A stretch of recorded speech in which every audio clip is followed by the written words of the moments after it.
The recent ouster of Sheikh Hasina by a student-led movement gave the feeling of déjà vu for many who had witnessed or remembered the coup against her father. In today's story, we take a look at the struggles and sacrifices made by Sheikh Mujibur Rahman for the people of Bangladesh and how his legacy is being erased even as we speak by the same people for whom he fought all his life.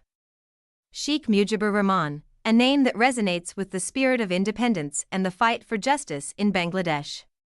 His life story is one of determination, sacrifice, and tragedy, culminating in a legacy both revered and contested. From his early days in a privileged household to his untimely assassination and the erasure of his contributions decades later. Mujib's journey reflects the tumultuous history of a nation he helped create. Born in 1920 in Tunjipura, Sheikh Mujibur Rahman was the third of 6 children in an aristocratic Bengali Muslim family. As a child, Mujib was known for his love of sports, often seen playing football and cricket with his peers. Politics, at the time, held no allure for the young boy. But his idyllic childhood came to a stark end when the Bengal famine of 1943 swept through the region, leaving millions dead and countless others destitute. Witnessing the harrowing effects of the famine, Mujib's life took a dramatic turn. The sight of skeletal figures begging for food shook him to his core.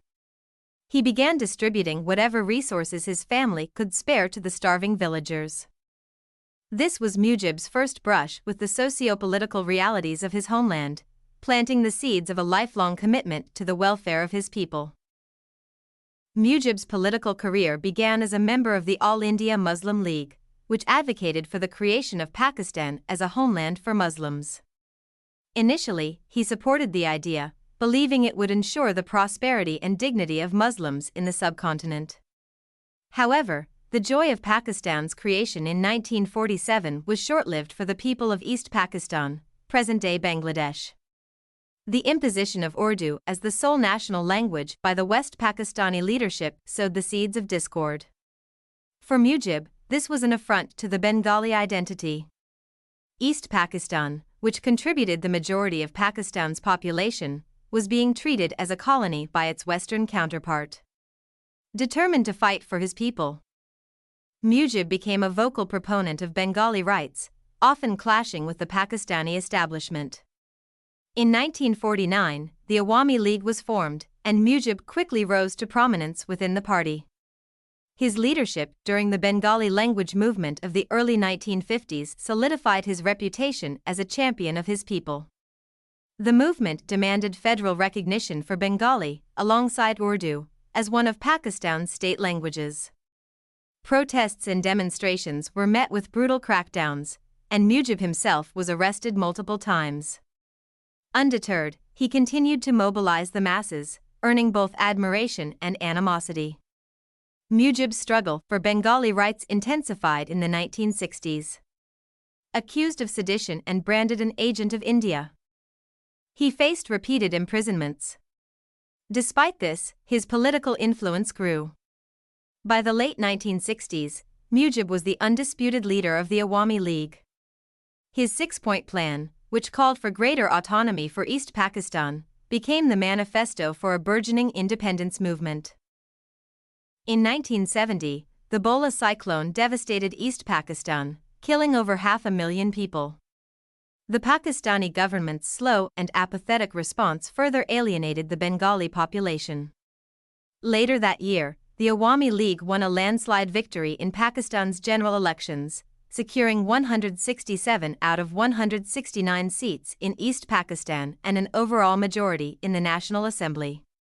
Despite this mandate, the West Pakistani establishment refused to allow Mujib to assume the role of Prime Minister.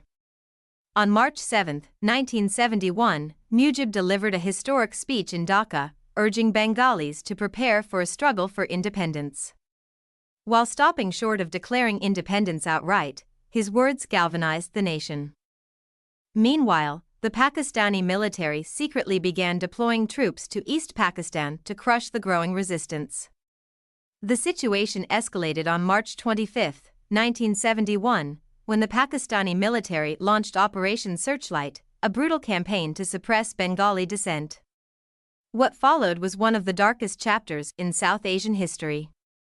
Over 9 months, the Bangladesh Liberation War raged on, marked by atrocities, mass killings, and the displacement of millions. India's intervention in December 1971 turned the tide. Under immense international pressure and facing a two-front war, Pakistan surrendered. On December 16, 1971, Bangladesh emerged as an independent nation. For Pakistan, the loss was a humiliating blow, and for its ally, the United States, the creation of Bangladesh marked a significant geopolitical setback. Sheikh Mujibur Rahman returned to Bangladesh as a national hero and became its first prime minister. His government focused on rebuilding a war-torn nation, but the challenges were immense. Poverty, infrastructure collapse, and political instability plagued the new country. Amid these struggles, Mujib's administration took a controversial turn.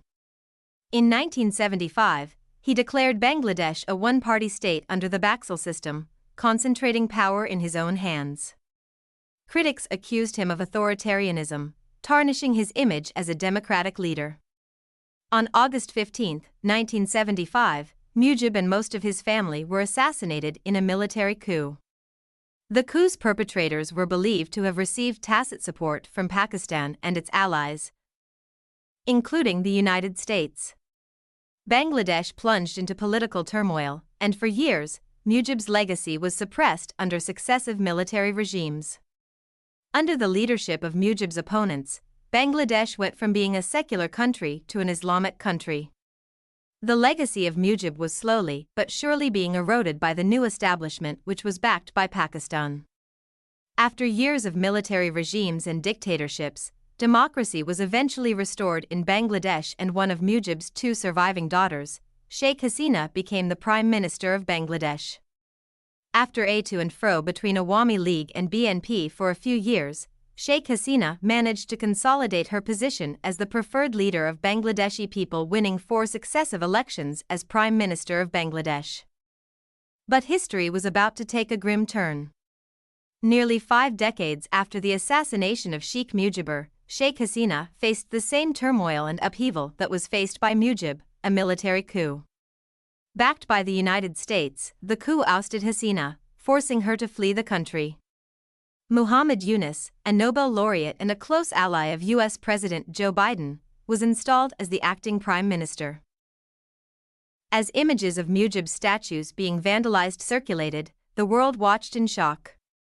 The man who had fought tirelessly for his people was now being erased from their collective memory. A statue of Mujib, defaced by a man urinating on it, symbolized the ultimate humiliation. As if that was not enough, the caretaker government led by Muhammad Yunus announced that the face of Mujibur Rahman would be removed from the currency of Bangladesh. The new government, backed by the United States, has failed miserably to protect the Hindu minorities of Bangladesh. As per the Bangladeshi government's own estimates, there were 2010 incidents of attacks on minority Hindus just between August 4 and August 20 of 2024.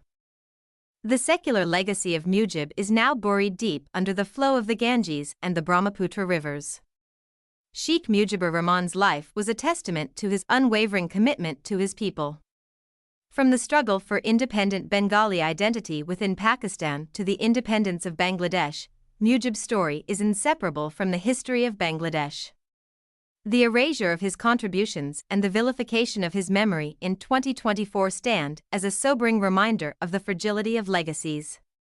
Mujib, the father of the nation, may have been betrayed by his own people, but his story of courage, sacrifice, and the enduring fight for justice will forever be etched in history.